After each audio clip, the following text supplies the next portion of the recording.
Hi Marcela, this is chapter 15 of book 2.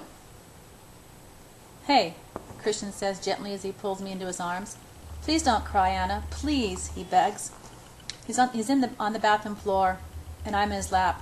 I put my arms around him and weep into his neck, cooing softly into my hair. He gently strokes my back and my head. I'm sorry, baby, he whispers, and that makes me cry harder and hug him tighter. We sit like this forever. Eventually, when I'm all cried out, Christian staggers to his feet, holding me, and carries me into the room, where he lays me down on the bed. In a few seconds, he's beside me, and the lights are off. He pulls me into his arms, hugging me tightly, and I finally drift off into dark and troubled sleep. I awake with a jolt. My head is fuzzy, and I'm too warm. Christian is wrapped around me like a vine. He grumbles in his sleep as I slip out of his arms, but he doesn't wake. Sitting up, I glance at the alarm clock. It's 3 a.m. I need an anvil and a drink. I swing my legs out of the bed and make my way to the kitchen, in the great room. In the fridge, I find a carton of orange juice and pour myself a glass. It is delicious, and my fuzzy head eases immediately. I hunt through the cupboards looking for some painkillers, and eventually come across a plastic box full of meds. I sink 2 Advil and pour myself another orange juice.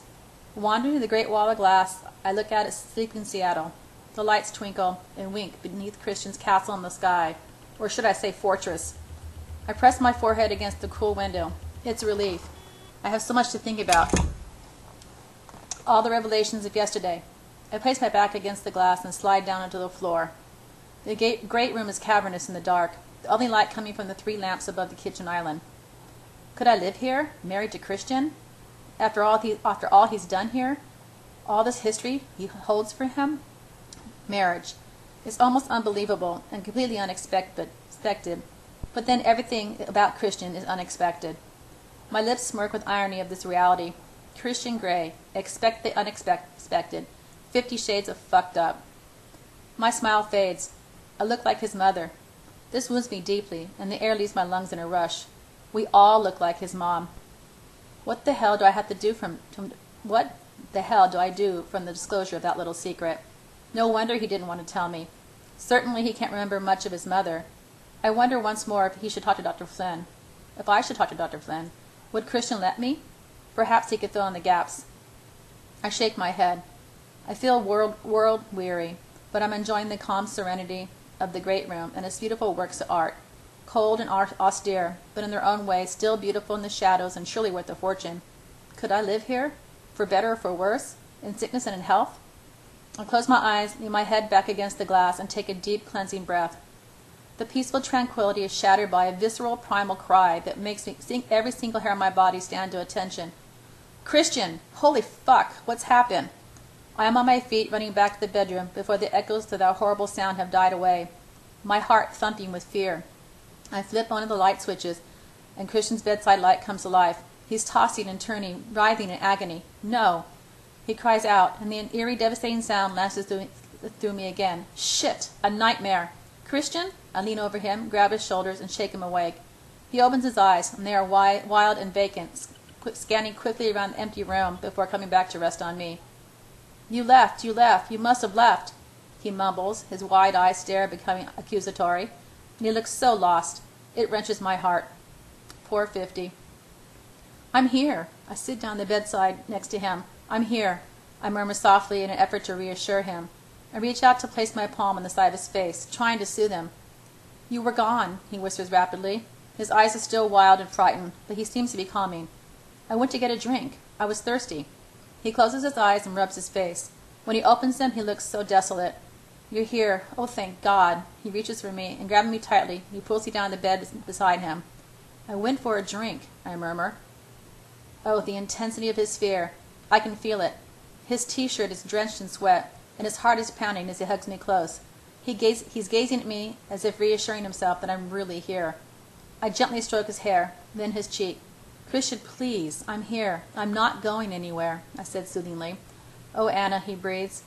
He grasps my chin to hold me in place, and then his mouth is on mine. Desire sweeps through him, and unbidden my body responds. It's so tied and attuned to him. His lips are at my ear, my throat, then back at my mouth. His teeth gently pulling at my lower lip. His hand traveling up my body from hip, my breast, dragging my T-shirt up, caressing me, feeling his way through the dips and hollows of my skin. He elicits the same familiar reaction, his touch sending shivers through me.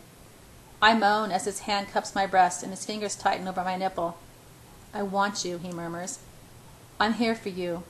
Only you, Christian. He groans and kisses me once more passionately, with a fervor and desperation I've not felt before. Grabbing the hem of his t-shirt, I tug, and he helps me pull it over his head. Kneeling between my legs, he hastily pulls me upright and drags my t-shirt off. His eyes are serious, wanting, full of dark secrets, exposed. He cups his hands around my face and kisses me, and we sink down onto the bed once more, his thigh between both of mine so that he's half lying on top of me. His erection is rigid against my hip through his boxer shorts. He wants me, but his words from earlier choose this moment to come back and haunt me. What he said about his mother. And it's like a bucket of cold water on my libido. Fuck. I can't do this. Not now. Christian, stop. I can't do this. I whisper urgently against his mouth, my hands pushing up on his upper arms. What? What's wrong, he murmurs, and starts kissing my neck, running the tip of his tongue lightly down my throat. Oh. No, please, I can't do this. Not now. I need some time. Please. Oh, Anna, don't overthink this, he whispers as he nips my earlobe. Ah, I gasp, feeling it in my groin, and my body bows, betraying me. This is so confusing. I'm just the same, Anna. I love you, and I need you. Touch me. Please. He rubs his nose against mine, and his quiet, heartfelt plea moves me, and I melt. Touch him? Touch him while we make love? Oh, my. He rears up over me, gazing down, and in the half-light from the dim side light, I can tell that he's waiting for my decision, and he's caught in my spell. I reach up and tentatively place my hand on the soft patch of hair over his sternum. He gasps and scrunches his eyes, closed as if in pain. But I don't take my hand away this time. I move it up to his shoulders, feeling the tremor run through him. He groans, and I pull him down to me and place both my hands on his back where I've never touched him before, on his shoulder blades, holding him to me. His strangled moan arouses me like nothing else. He buries his head in my neck, kissing and sucking and biting me, before trailing his nose up my chin and kissing me, his tongue possessing my mouth, his hands moving over my body once more. His lips move down to my breast, worshiping me as they go, and my hands stay on his shoulders and his back, enjoying the flex and ripple of his finely honed muscles, his skin still damp from his nightmare. His lips close over my nipple, pulling and tugging so that it rises to greet his glorious, skilled mouth. I groan and run my fingers across his back, and he gasps a strangled choke. Oh, fuck, Anna, he chokes, and it's a cry, half-grown. It tears at my heart, but also deep inside me, tightening all the muscles below my waist. Oh, what I can do to him. I'm panting now, matching his tortured breaths with my own. His hand travels south over my belly, down to my sex, and his fingers are on me, and then in me. I groan as he moves his fingers around inside me, in that way, and I push my pelvis up to welcome his touch. Anna, he breathes. He suddenly releases me and sits up. He removes his boxer briefs and leans over the bedside table to grab a foil packet. His eyes are blazing gray as he passes me the condom. You want to do this? You can still say no. You can always say no, he murmurs. Don't give me a chance to think, Christian. I want you too. I rip the packet open with my teeth as he kneels between my legs. With trembling fingers, I slide it onto him. Steady, he says. You're going to unman me, Anna. I marvel at what I can do to this man with my touch. He stretches out over me, and for now my doubts are pushed down and locked away in the dark, scary depths at the back of my mind. I'm intoxicated with this man. My man.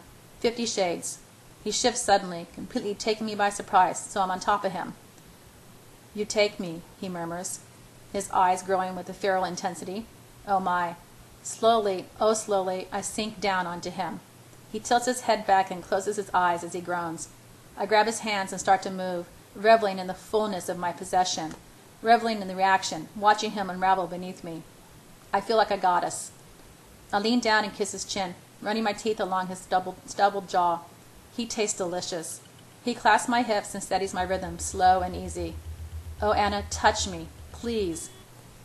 I lean forward and steady myself with my hands on his chest, and he calls out, his cry almost a sob, and he thrusts deep inside me.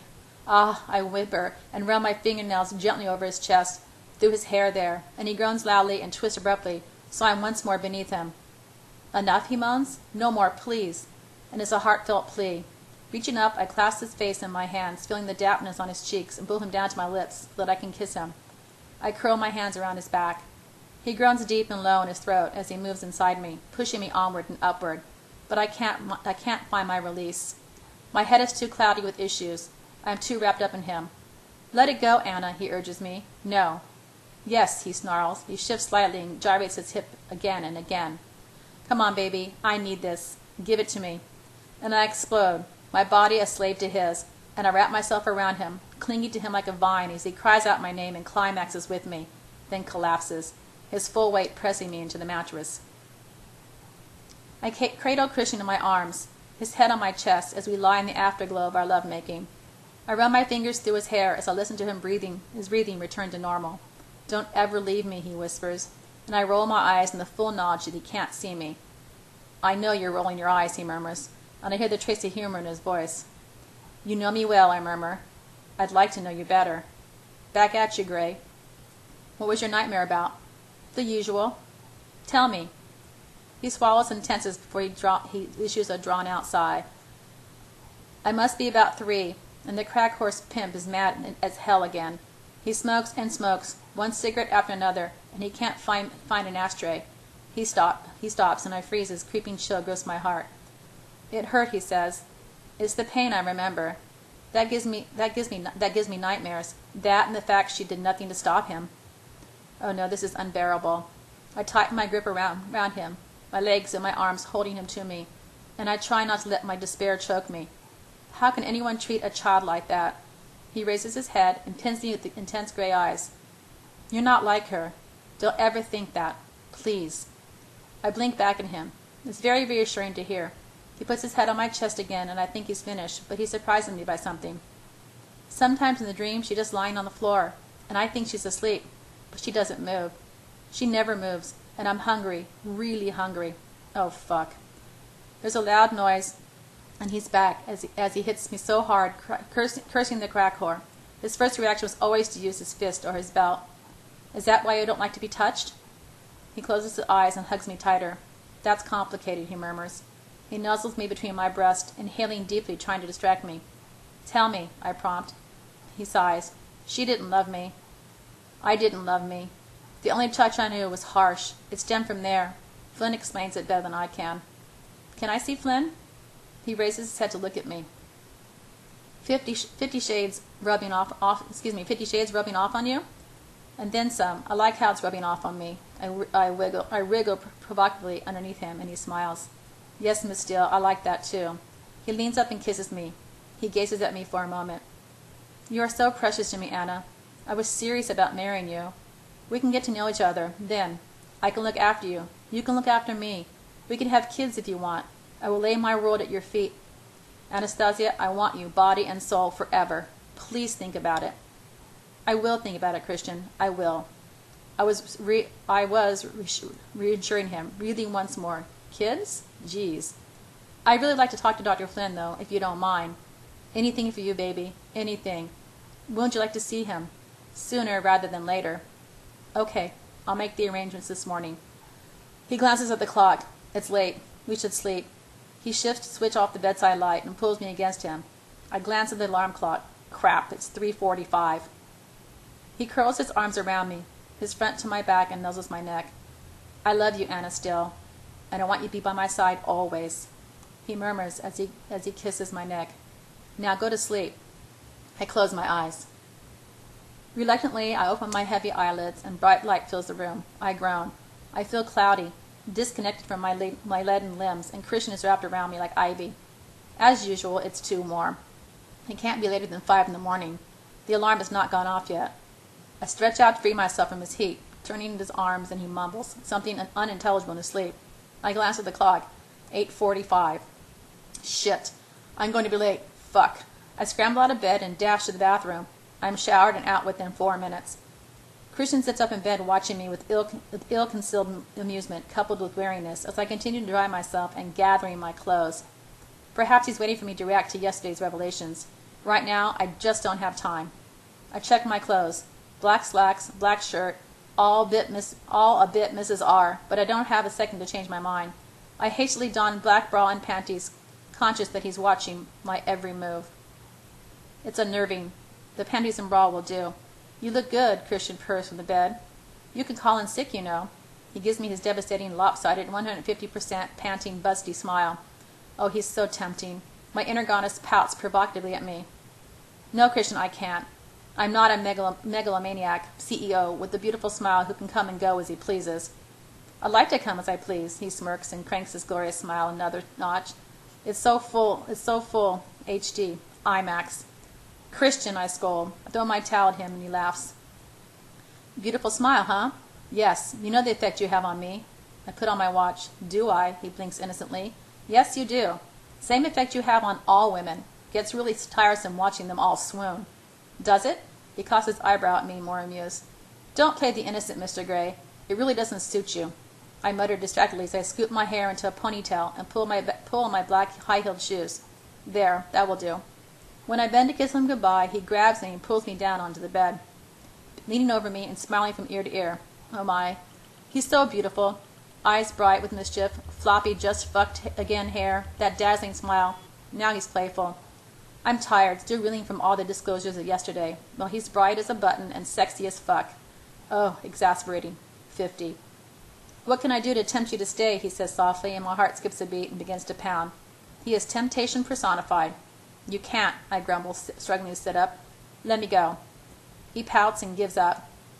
Grinning, I trace my fingers over his sculptured lips. My 50 Shades. I love him so in all this monumental fucked upness. I haven't even begun to process yesterday's events and how I feel about them. I lean to kiss him, thankful that I have brushed my teeth. He kisses me long and hard, and then swiftly sets me on my feet, leaving me dazed, breathless, and slightly wobbly. Taylor will take you. Quicker than finding somewhere to park. He's waiting outside the building. Christian says kindly, and he seems relieved. Is he worried about my reaction this morning? Surely this morning proved that I'm not going to run. Okay, thank you, I mutter, disappointed that I'm upright on my feet, confused by his hesitancy and vaguely irritated that once again I won't be driving my Saab. But he's right, of course. It will be quicker with Taylor. Enjoy your lazy morning, Mr. Gray. I wish I could stay, but the man who owns the company I work for would not approve of his staff ditching just for hot sex. I grab my purse. Personally, Miss Steele, I have no doubt that he would approve. In fact, he might insist on it. Why are you staying in bed? It's not like you. He crosses his hands behind his head and grins at me. Because I can, Miss Steele. I shake my head at him. Laters, baby. I blow him a kiss, and I'm out the door. Taylor is waiting for me, and he seems to understand that I'm late because he drives like a bat out of hell to get me to work. I'm grateful when he pulls up to the curb, grateful to be alive. His driving was scary. And grateful that I'm not hideously late. Only 15 minutes. Thank you, Taylor, I mutter, ashen-faced. I remember Christian telling me he drove tanks. Maybe he drives for NASCAR, too. Anna, he nods a farewell, and I dash into my office, realizing as I open the door to reception that Taylor has seemed to have overcome the Miss Steele formality. It makes me smile. Claire grins at me as I rush through reception, making my way to the back. Anna, Jack calls out. Get in here. Oh, shit. What time do you call this? He snaps. I'm sorry, I overslept. I flush crimson. Don't let it happen again. Fix me some coffee, and then I need you to do some letters. Jump to it, he shouts, making me flinch. Why is he so mad? What's his problem? What have I done? I hurry to the kitchen to fix his coffee. Maybe I should have ditched. I could be, doing something hot with Christian, or having breakfast with him, or just talking. That would be novel. Jack barely acknowledges my presence when I venture back into his office to deliver his coffee. He thrusts a sheet of paper at me. It's handwritten in a barely legible scrawl. Type this up and have me sign, then copy and mail it to all our authors. Yes, Jack. He doesn't look up as I leave. Boy, is he mad. It's with some relief that I finally sit down at my desk. I take a sip of tea as I wait for my computer to boot up. I check my emails. From Christian Gray, subject missing you, to Anastasia Still. Please use your BlackBerry. X. Christian Gray, CEO, Gray Enterprises Holdings Incorporated. From Anastasia Still, all right for some. To Christian Gray. My boss is mad. I blame you for keeping me up late last night with your shenanigans. You should be ashamed of yourself. Anastasia Still, assistant to Jack Hyde, editor, SIP. From Christian Gray. Shenanigans? To Anastasia Still. You don't have to work, Anastasia. You have no idea how appalled I am at my shenanigans. But I like keeping you up late. Please use your BlackBerry. Oh, and marry me, please. Christian Gray, CEO, Gray Enterprises Holdings, Incorporated. From Anastasia Steele. Living to make. To Christian Gray. I know your natural inclination is toward nagging, but just stop. I need to talk to your shrink. Only then will I give you my answer. I'm not opposed to living in sin. Anastasia Steele. Assistant to Jack Hyde, Editor SIP. From Christian Gray, subject BlackBerry. To Anastasia Steele. Anastasia, if you're going to start discussing Dr. Flynn, then use your BlackBerry. This is not a request. Christian Gray, now pissed CEO, Gray Enterprises Holdings, Incorporated. Oh shit. Now he's mad at me too. Well, he can stew for all I care. I take my BlackBerry out of my purse and eye it with skepticism. As I do, it starts ringing. Can he leave me alone? Yes, I snap. Anna, hi. Jose, how are you? It's good to hear your voice. I'm fine, Anna. Look, are you still seeing that Gray guy? Yes. Where is he going with this? Well, he's bought all my photos, and I thought I could deliver them up to Seattle. The exhibition closes Thursday, so I could bring them up Friday evening and drop them off, you know. And maybe we could catch a drink or something. Actually, I was hoping for a place to crash, too. Jose, that's cool, yeah. I'm sure we could work out something. Let me talk to Christian, and I'll call you back, okay? Cool. I'll wait to hear from you. Bye, Anna. Bye. And he's gone. Holy cow. I haven't seen or heard from Jose since his show. I didn't even ask him how it went, or if he sold any more pictures. Some friend I am. So I could spend the evening with Jose on Friday. How will Christian like that? I became aware that I'm biting my lip till it hurts. Oh, that man has double standards. He can, I shudder at the thought, bathe his batshit ex-lover. But I will probably get in a truckload of grief for wanting to have a drink with Jose. How am I going to handle this? Anna! Jack pulls me abruptly out of my reverie. Is he still mad? Where's that letter? Coming. Shit. What is eating him? I type up the letter in double quick time, print it out, and nervously make my way into his office. Here you go. I place it on his desk and turn to leave. Jack quickly casts his critical, piercing eyes at me. I don't know what you've been doing out there, but I pay you to work, he barks. I'm aware of that, Jack, I mutter apologetically. I feel a slow flush creeping up my skin. This is full of mistakes, he says. Do it again. Fuck. He's beginning to sound like someone I know, but rudeness from Christian I can tolerate. Jack is beginning to piss me off. And get me another coffee while you're at it. Sorry, I whisper and scurry out of his office as quickly as I can. Holy fuck. He's being unbearable. I sit back at my desk, hastily redo his letter, which has 2 mistakes in it, and check it thoroughly before printing. Now it's perfect. I fetch him another coffee, letting Claire know with a roll of my eyes that I'm in deep doo-doo. Taking a deep breath, I approach his office again. Better, he mumbles reluctantly as he signs the letter. Photocopy it, file the original, and mail it out to all the authors. Understand? Yes, I'm not an idiot. Jack, is there something wrong? He glances up, his blue eyes darkening as his gaze runs up and down my body. My blood chills. No. His answer is concise, rude, and dismissive. I stand there like an idiot. I profess not to be, and then shuffle back out of his office. Perhaps he too suffers from a personality disorder. Jeez, I'm surrounded by them. I make my way to the copy machine, which, of course, is suffering from a paper jam. And when I fix it, I find it's out of paper. This is not my day. When I'm finally back at my desk stuffing envelopes, my BlackBerry buzzes. I can see through the glass wall that Jack is on the phone. I answer it. It's Ethan. Hi, Anna. How'd it go last night? Last night. A quick montage of images flashes through my mind. Christian kneeling, his revelation, his proposal, macaroni and cheese, my weeping, his nightmare, the sex, touching him. Fine, I mutter unconvincingly. Ethan pauses and decides to collude in my denial. Cool. Can I pick up the keys? Sure. I'll be over in half an hour. Will you have time to grab a coffee? Not today. I was late getting in, and my boss is like an angry bear with a sore head and poison ivy up his ass. Sounds nasty. Nasty and ugly, I giggle. Ethan laughs and my mood lifts a little. Okay, see you in 30. He hangs up. I glance at Jack and he's staring at me. Oh shit. I studiously ignore him and continue to stuff envelopes. Half an hour later my phone buzzes and it's Claire. He's here again, in reception, the blonde god. Ethan is a joy to see with all the angst of yesterday, the bad temper my boss is inflicting on me today. But all too soon, he's saying goodbye. Will I see you this evening? I'll probably stay with Christian, I flush. You've got it bad, Ethan observes good-naturedly. I shrug. That's not the half of it. In that moment I realize it's more than bad. I have it for life. And amazingly, Christian seems to feel the same. Ethan gives me a swift hug. Laters, Anna. I return to my desk, wrestling with my realization. Oh, what I do for a day on my own, to just think this through. Where have you been? Jack is suddenly looming over me. I had some business to attend to in reception. He is really getting on my nerves. I want my lunch, the usual, he says abruptly and stomps back in his office. Why didn't I stay home with Christian? My inner goddess crosses her arms and purses her lips. She wants to know the answer to that one, too. Picking up my purse and my BlackBerry, I head for the door. I check my messages. From Christian Gray, subject, missing you, to Anastasia Still. My bed is too big without you. Looks like I have to go to work after all. Even a megalomaniac CEO needs something to do.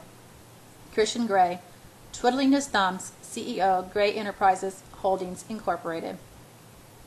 And there's another one from him later this morning.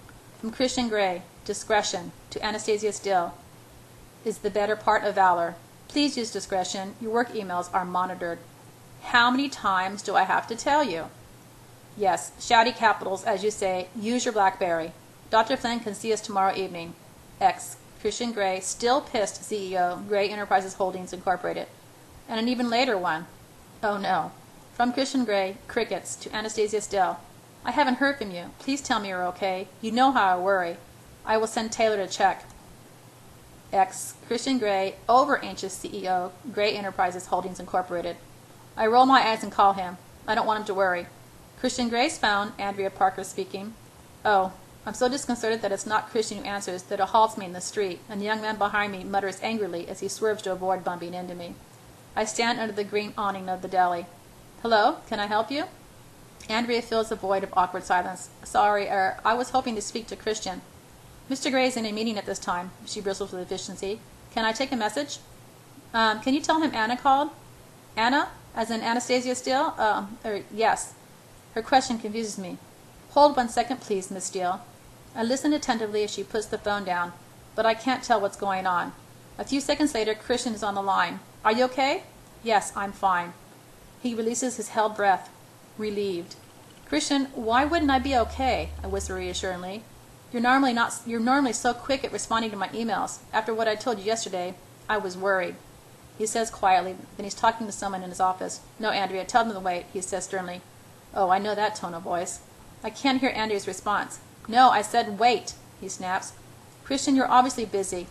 I only called to let you know that I'm okay, and I meant that. Just very busy. Jack has been cracking the whip. I flush and fall silent. Christian says nothing for a minute. Cracking the whip, eh? Well, there was a time when I would have called him a lucky man. His voice is full of dry humor. Don't let him get on top of you, baby. Christian, I scold, and I know he's grinning. Just watch him, that's all. Look, I'm glad you're okay. What time should I pick you up? I'll email you. From your BlackBerry, he says sternly. Yes, sir, I snap back. Laters, baby. Bye. He's still hanging on. Hang up, I scold, smiling. He sighs heavily down the phone. I wish you'd never gone to work this morning. Me too. But I'm busy. Hang up. You hang up. I hear his smile. Oh, playful Christian. I love playful Christian. I love Christian. Period. We've been here before. You're biting your lip. Shit, he's right. How does he know? You see, you think I don't know you, Anastasia, but I know you better than you think, he murmurs seductively in his way that makes me weak and wet. Christian, I'll talk to you later. Right now, I really wish I hadn't left this morning, too. I'll wait for your email, Miss Steele. Good day, Mr. Gray. Hanging up, I lean against the cold, hard glass of the deli store window. Oh my, even on the phone, he owns me. Shaking my head to clear out all thoughts of Gray, I head into the deli, depressed by all my thoughts. He is scowling when I get back. Is it okay to go to lunch now? I ask tentatively. He gazes up at me, and his scowl deepens. If you must, he snaps. 45 minutes. Make up the time you lost this morning. Jack, can I ask you something? What? You seem kind of out of sorts today. Have I done something to offend you? He blinks at me momentarily. I don't think I'm in the mood to list your misdemeanors right now. I'm busy. He continues to stare at the computer screen, effectively dismissing me. Whoa, what have I done? I turn and leave his office. For a minute I think I'm going crazy. Why has he taken such a sudden and intense dislike to me? A very unwelcome idea pops into my head, but I ignore it. I don't need his shit right now. I have enough of my own. I head out of the building to the nearby Starbucks, order a latte, and sit down in the window. Taking my iPod from my purse, I plug my headphones in. I choose a song haphazardly and press repeat so it will play over and over again. I need music to think by. My mind drifts. Christian the sadist, Christian the submissive, Christian the untouchable, Christian's Oedipal impulses, Christian bathing Layla. I groan and close my eyes, but the last image haunts me. Can I really marry this man? He's so much to take in. He's complex and difficult, but deep down I know I don't want to ever leave him, and despite all his issues. I could never leave him. I love him. It would be like cutting off my right arm. Right now I've never felt so alive, so vital. I've encountered all manner of perplexing, profound feelings and new experiences since I met him. It's never a dull moment with 50. Looking back on my life before Christian, it's as if everything was in black and white, like Jose's pictures. Now my whole world is in rich, bright, saturated color. I am soaring in the beam of dazzling light, Christian's dazzling light. I'm still Icarus, flying too close to the sun. I snort to myself, flying with Christian. Who can resist a man who can fly? Can I give him up? Do I want to give him up? As if he's flipped a switch and lit me up from within. It's been an education knowing him. I have discovered more about myself in the last few weeks than ever before. I've learned about my body, my hard limits, my soft limits, my tolerance, my patience, my compassion, and my capacity for love. And it strikes me like a thunderbolt that what he needs from me, what he's entitled to, is unconditional love. He never received it from the crack whore, is what he needs. Can I love him unconditionally? Can I accept him for who he is, regardless of his revelations last night? I know he's damaged, but I don't think he's irredeemable. I sigh, recalling Taylor's words. He's a good man, Miss Steele. I've seen the weighty evidence of his goodness, his charity work, his business ethics, his generosity, and he doesn't see it in himself. He doesn't feel deserving of any love. Given his history and his predilections, I have an inkling of his self-loathing. Why has he never let anyone in? Can I get past this? He said once that I couldn't begin to understand the depths of his depravity. Well, he's told me now, and given the first few years of his life, it doesn't surprise me, though it's still a shock to hear it out loud. At least he's told me, and he seems happier now that he has. I know everything. Does it devalue his love for me? No, I don't think so. He's never felt this way before, and neither have I. We've both come so far. Tears prick and pool in my eyes as I recall his final barriers crumbling last night when he let me touch him, and it took Layla and all her craziness to get us there. Perhaps I should be grateful. The fact that he bathed her is not quite such a bitter taste on my tongue now.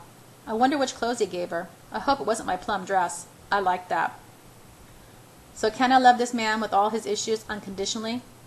Because he deserves nothing less.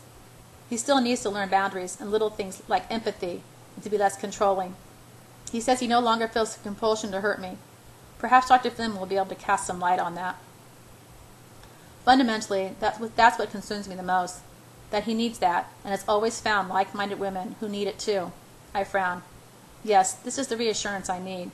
I want to be all things to this man, his alpha and his omega and everything in between, because he is still all things to me. I hope Flynn will have the answers, and maybe then I can say yes. Christian and I can find our own slice of heaven close to the sun. I gaze out at the bustling lunchtime Seattle. Mrs. Christian Gray. Who would have thought? I glance at my watch. Shit. I leap from my seat and dash to the door. A whole hour of just sitting. Where did the time go? Jack is going to go ballistic. I slink back to my desk. Fortunately, he's not in his office. Looks like I've gotten away with it. I gaze intently at my computer screen, unseen, trying to reassemble my thoughts into work mode. Where were you? I jump. Jack is standing arms crossed behind me. I was in the basement photocopying. I lie.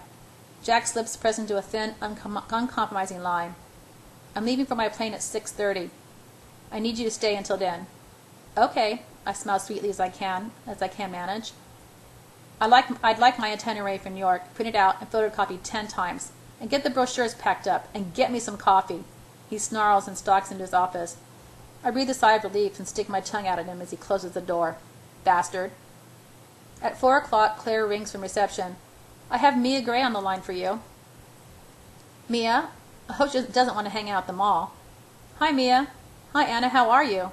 Her excitement is stifling. Good. Busy today. You? I'm so bored. I need to find something to do, so I'm arranging a birthday party for Christian. Christian's birthday? Geez, I had no idea. When is it? I knew it. I knew he wouldn't tell you. It's on Saturday. Mom and Dad want everyone for a meal to celebrate. I'm officially inviting you. Oh, that's lovely. Thank you, Mia. I've already called Christian and told him, and he gave me your number here. Cool. My mind is in a flat spin. What the hell am I going to get Christian for his birthday? What do you buy the man who has everything? And maybe sometime next week we can go for lunch? Sure, how about tomorrow? My boss is away in New York. Oh, that would be cool. Anna, what time? 12:45. I'll be there. Bye, Anna. Bye. I hang up. Christian. Birthday. What on earth should I get him? From Anastasia Still, subject, Antivaudevillian, to Christian Grey. Dear Mr. Grey, when exactly were you going to tell me? What should I get my old man for his birthday? Perhaps some new batteries for his hearing aid? Anastasia Still, assistant to Jack Hyde, editor SIP. Subject, prehistoric. To Anastasia Still, don't mock the elderly. Glad you're alive and kicking, and that Mia has been in touch. Batteries are always useful. I don't like celebrating my birthday. Christian Grey, deaf as a post, CEO, Grey Enterprises Holdings, Incorporated. From Anastasia Still, Dear Mr. Grey, I can imagine you pouting as you wrote that last sentence. That does things to me. Anna. Anastasia Still, assistant to Jack Hyde, editor, SIP. From Christian Grey, rolling eyes. Miss Steele, will you use your BlackBerry? Christian Grey, twitchy-palmed, CEO, Grey Enterprises Holdings, Incorporated. I roll my eyes. Why is he so touchy about emails? From Anastasia Steele, subject, inspiration, to Christian Grey. Dear Mr. Grey, your twitchy palms your twitchy palms can't stay still for long, can they? I wonder what Dr. Flynn would say about that. But now I know what to give you for your birthday, and I hope it makes me sore. Anna. From Christian Grey, subject, angina. To Anastasia Steele, Miss Steele, I don't think my heart could stand the strain of another email like that, or my pants for that matter. Behave. Christian Grey, CEO, Grey Enterprises Holdings, Incorporated.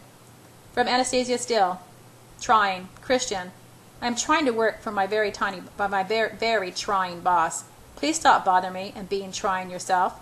Your last email nearly made me combust. Anna. P.S. Can you pick me up at 6:30? Subject, I'll be there. To Anastasia Still, nothing would give me greater pleasure. Actually, I can think of any number of things that would give me greater pleasure, and they all involve you. Christian Grey, CEO, Grey Enterprises and Holdings, Incorporated. I flush, reading his response, and shake my head. Email banter is all well and good, but we really need to talk. Perhaps once we've seen Dr. Flynn. I put my BlackBerry down and finished my petty cash reconciliation. By 6:15, the office is deserted. I have everything ready for Jack, and his cab for the airport is booked, and I just have to hand him his documents. I glance anxiously through the glass, but he's still deep in his telephone call, and I don't want to interrupt him. Not in the mood he's in today. I wait for him to finish. It occurs to me that I have not eaten today. Oh shit, that's not going to go down well with 50. I quickly slip to the kitchen to see if there are any cookies left. As I'm opening the communal cookie jar, Jack appears unexpectedly in the kitchen doorway, staring at me. Oh, what is he doing here? He stares at me. Well, Anna, I think this might be a good time to discuss your misdemeanors. He steps in, closing the door behind him, and my mouth instantly dries as alarm bells ring loud and piercing in my head. Oh, fuck. His lips twitch into a grotesque smile, and his eyes gleam deep, dark cobalt. At last, I have you on your own, he says, and he slowly licks his lower lip. What? Now, are you going to be a good girl and now you're going to be a good girl and listen very carefully to what I have to say. And that is the end of chapter 15. I will post it to YouTube, and I will put up chapter 16. And like you said, Anna's mouth is getting a little more dirty. Okay, bye-bye.